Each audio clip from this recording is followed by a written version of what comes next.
Heimer. Am I saying your name right? You are. Thank you, sir. Yes, ma'am. Who is Brian Labus, L-A-B-U-S? Is that name ring a bell? Brian Labus, if I am remembering, Labus. if I am remembering correctly, since I had 2 years in criminal, about 2,000 cases assigned to me, I believe he was the first human trafficker case we had in Montgomery County. Am I remembering that correctly, Senator? Well, he was 25 years old. He was a nursing assistant. Oh, that's a different case. I do recall that one. Thank you, sir. Yeah, nursing home. John Kennedy did not hold back.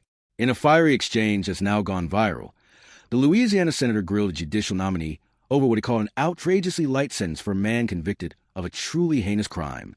This courtroom confrontation is raising serious questions about accountability, justice, and the limits of judicial discretion. Stick around, because in this video, we're breaking down the moment that is everyone talking. Let's start with the case at the center of the storm.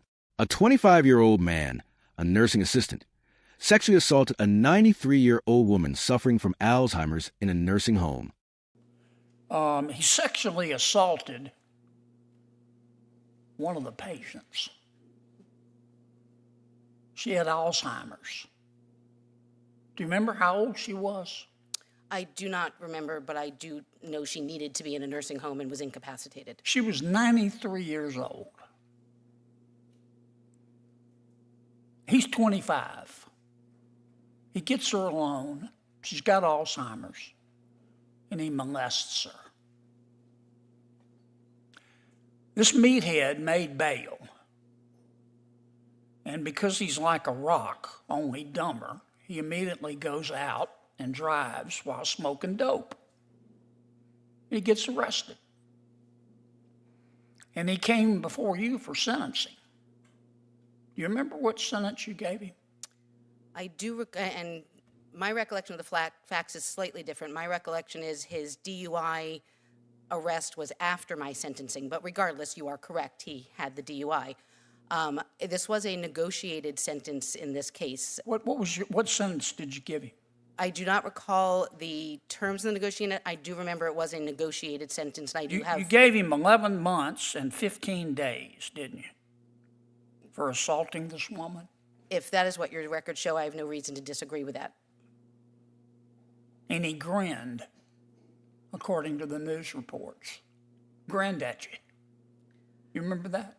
I do not recall that. I do have recollections of this case, and if I may, Senator, it is a case in which the Commonwealth had... Yes, ma'am, but I've got to... I don't want you to take all my time telling me about the case, because I've looked at the case. For the DUI, after this meathead assaults a 93-year-old Alzheimer's patient,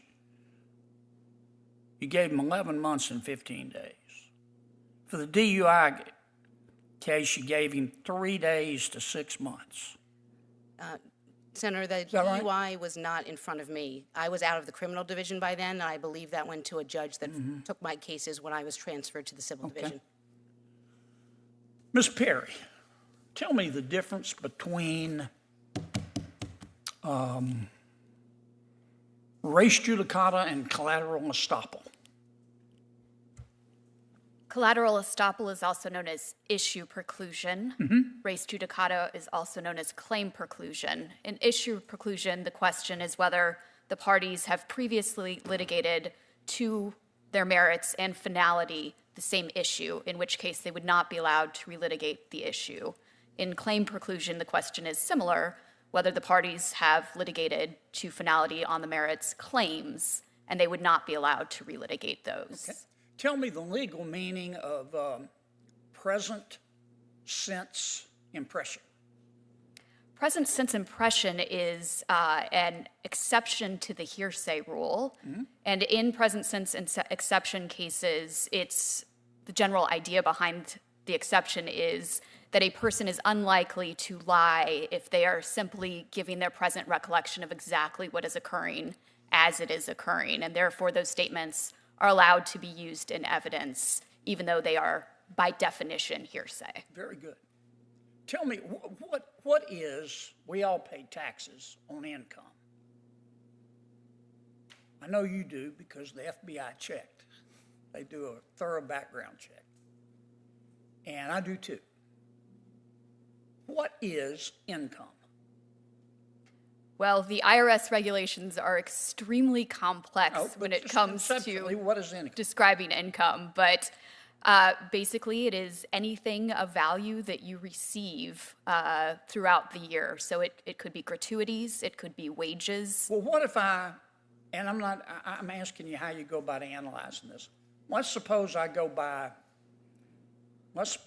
Senator Durbin starts a new company and he takes it public. And I decide to buy some stock because I believe in Dick Durbin. And I buy it at 10, and it goes to 20. And I'm feeling all warm and toasty. But I don't sell it. I want to because I think it's going to go to 30 because I believe in Senator Durbin. Can government tax me even though I haven't sold it? I am by no means a tax expert, and I would like no one to rely upon this tax advice. My understanding is that would be an unrealized capital gain, and you would be taxed upon it at the time that it is realized. But again, I am not a tax law expert. Why is that? I mean, what's the basis for that? Why am I not a tax law expert? What's the basis for that? I believe the basis for that is that those are somewhat imaginary gains that can rise or fall as the market rises or falls. And so they tax you upon it at the time that you actually realize that interest. Okay. Gentlemen, I'm sorry I'm out of time. I didn't get to ask you questions, but good luck to you. Thank you, Senator. Judge Wild Heimer, do you want to explain the sentencing in that case? Thank you, Senator. When we have cases in which there is a guilty plea, in a case like the Labus case, which I do have a specific recollection of, I would often ask for a sidebar and ask for a justification for me accepting the negotiated guilty plea. There have been times that I have rejected negotiated guilty pleas. In that case, there were evidentiary insufficiencies on behalf of the Commonwealth. And when that occurs, it is important for me to make sure that the crime is recognized, and the effect on the victim is recognized, even if it might not be to the same extent as if someone would have been found guilty after a jury and the sentencing would have been exclusively up to me. This at least brings closure to the victim's family, and it brings closure, a recognition of the crime. And for that reason, in this case, I accepted the negotiated guilty plea. Thank you. And I want to thank all the members of the panel. Quick logistic. It's a case that shocked the local community and now the nation. Despite the severity of the crime, the sentence handed down was just 11 months and 15 days. Senator Kennedy was not about to let that go unnoticed. During a Senate Judiciary Committee hearing, Senator Kennedy went straight for the jugular. He questioned Judge Wild Heimer, the nominee in question, pressing her on why such a short sentence was deemed appropriate. He described the defendant as like a rock, only dumber, and expressed disgust over reports that the man grinned in court. Kennedy demanded accountability, and viewers could feel the tension through the screen. Judge Wild Heimer responded calmly but firmly. She explained that the sentence was a result of a negotiated plea deal, which she only accepted after ensuring that the crime was acknowledged and that there were evidentiary weaknesses on the prosecution side. She also emphasized that, in cases like this, closure for the victim's family can sometimes come to cost of harsher penalties. The clip exploded online, sparking debates across social media. Was Kennedy right to confront her so aggressively? Or was he oversimplifying a complex legal situation? What do you think was justice served in this case? Or did the system fail? Drop your thoughts in the comments below. And if you're into holding power to account, keeping up with fiery political moments, and breaking down stories the mainstream won't unpack, hit that subscribe button right now and turn on notifications. Don't miss a single update. This case shows us just how emotional and complicated justice can be. Whether you side with Kennedy or the nominee, one thing's clear: sentencing decisions can carry massive weight, not just for the courtroom, but for public trust in the system. Thanks for watching. Stay informed, stay critical, and I'll catch you in the next one.